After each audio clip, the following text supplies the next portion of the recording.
Well, ain't this timely? Dallas Cowboys owner Jerry Jones, one of the owners named in Jim Trotter's discrimination lawsuit against the NFL, now says that, you know what, there should be more minorities who are owners in the NFL. Now remember, this is what Jim Trotter quoted Jerry Jones as saying in his lawsuit, quote, "If blacks feel some kind of way, they should buy their own team and hire who they want to hire." Now Jones is singing a different tune. He made some comments to reporters about what he would do and how he is going to work to get more minority owners. Keep in mind, the Washington Post did a big old story on him a few months ago. And, you know, Jerry Jones is literally he is arguably the most influential NFL owner.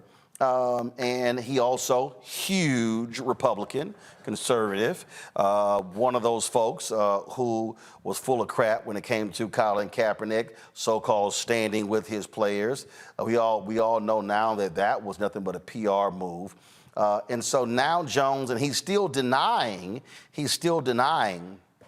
that he was somehow involved, that he made this comment just the other day, but that's what you're seeing. Now, here's the thing that's also interesting. Jerry Jones, when he was asked about this, he talked about how, oh my goodness, it was just so difficult for him, just so difficult for him to buy the team, and you know he really couldn't afford it.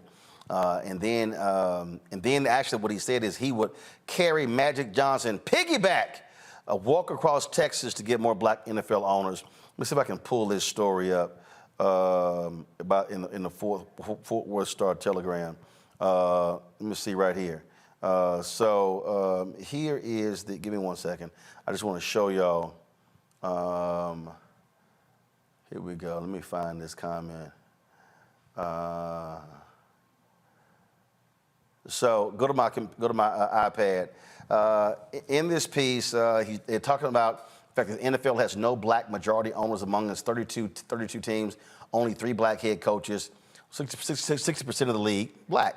Spent a lot of time talking to them, showing them, and talking to them about how they could get in the NFL, Jerry Jones told Clarence Jones of the Star-Telegram. Multiple ways to address inequity, multiple ways to go do it.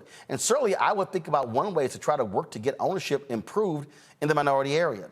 And I'm all for it, and I do it. I work at it.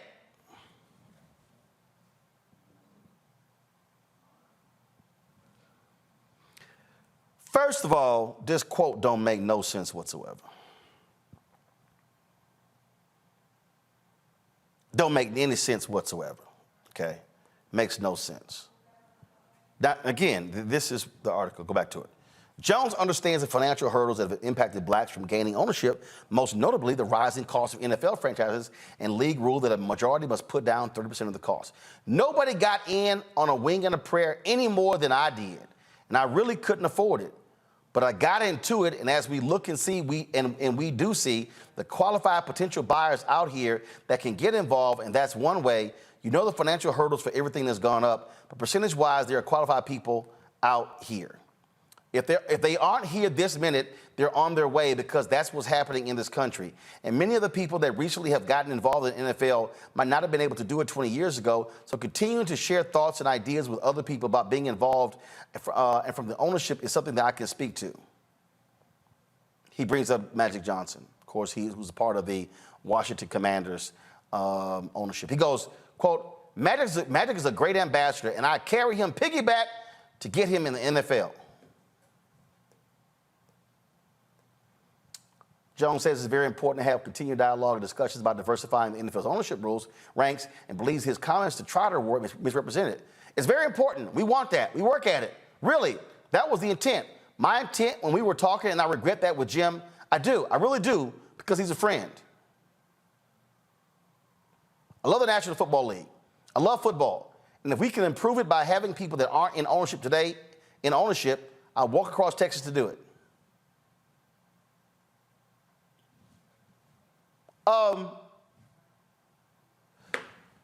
Julian, anybody reading those comments, listening to those comments, would likely say, that's some bullshit. I'm working at it.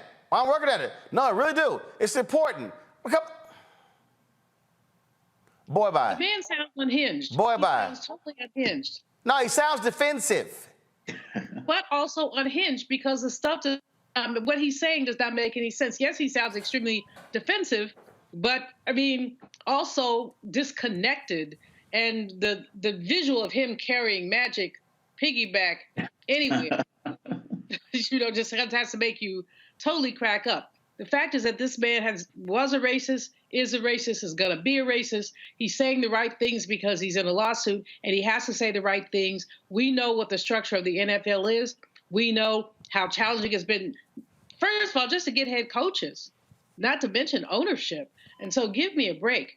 If they want to do something from an economic perspective to make sure that there is African-American ownership, there are a number of things they could do.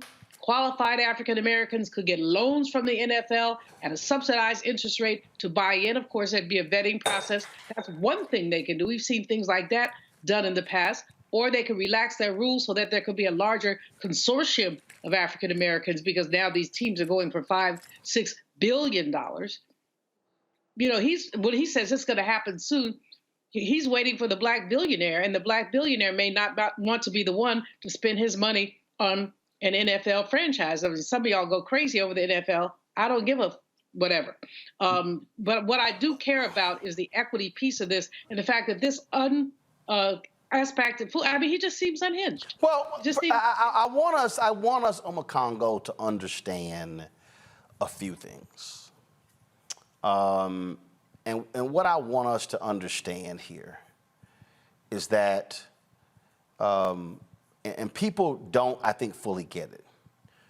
Roger Goodell is the commissioner of the NFL. Roger Goodell is an employee. He can make $50 million. He is an employee. The people that run the NFL are the 32 owners. Yep. And what Jerry is trying to do here, and this is key, Jim's lawsuit talks about not just ownership. Jim's lawsuit talks about lack of black executives in the NFL, lack of black executives at the NFL network. And so, and this is why I want people to understand, don't fall for the banana in the tailpipe. Jerry wants us to now reverse field and go, oh, here's what Jerry is going to do for owners. The quote that Jim quoted him was, if y'all want to see some changes, go get your own owners, and then they can go hire who they want to hire. Mm-hmm. So Jerry knows there are not going to be any black NFL owners. He knows this. Y'all, the Commanders, the Broncos, NFL franchises are now going for $5 and $6 billion. Let's just say $5 billion, okay? You got to put up 30%. That means you, black man, black woman, you by yourself, you got to put up or show $1.5 billion. Yep. He knows the game. Nah, Jerry. You don't want to deal with what Jim talked about is y'all are unwilling to hire black people as team presidents, as general managers, as heads of player personnel, as head coaches, and in the front office of the NFL. And that's primarily led by Jones. I mean, this man is so slick. I mean, when you're talking about Kaepernick and the whole thing with the knee, he was slick to make sure that he took a knee with the team before the anthem was played, but then at the same time said, no one will put a knee down and still stay on my team. He's very good at performative statements and comments. As one of the most powerful, if not the most powerful owner in the NFL, he clearly had the ability and the wherewithal to put an infrastructure in place to start to lead towards any type of black ownership. The only non-white ownership is with the Panthers, with the Khan, couple, when we see that. And so with Jerry Jones, and also that lawsuit also has stories of so many other racist statements that he said, and the Buffalo Bills owner, allegedly saying, go back to Africa if you don't want to play. And so this stuff is about to really hit the fan. And I think Jerry Jones knows that some of these things that have been said about him and alleged in this lawsuit, I think some of them are going to come out and be proven to be true. And so he's trying to get ahead of it by saying that he's always been about this. But like you said when you started the show tonight, never had a black coach and never had, the leadership at different levels. So he has never been about it, but he understands in our society now, especially after they found him in that rally, back in the days in the civil rights movement, he was on the wrong side of that rally. He's been very good at putting out little snippets that he knows the media is going to run with, because most of these networks are not doing in-depth conversations and in-depth fact-checking on calling out his entire history. He could have been put a system in place for black ownership, but he knows that this will rule the day for a few days, a few hours. We're not going to let it go, but he knows that the main folks, ESPN and all of these guys, they're going to let it go. But I'm glad this lawsuit is out, because a lot of these people are finally being called out for so many of their racist tendencies for decades, probably led by Jones. Renita, we ain't falling for that banana in the tailpipe. Bottom line is, Jerry, you ain't escaping this. First of all, Khan's the owner of the Jaguars, not the Panthers. But two, the reason he can't escape this, they can't force Jim Trotter to go to arbitration or mediation. They want this to go to court. They can do it with coaches and players. They can't do it with Jim Trotter being a reporter for the NFL Network.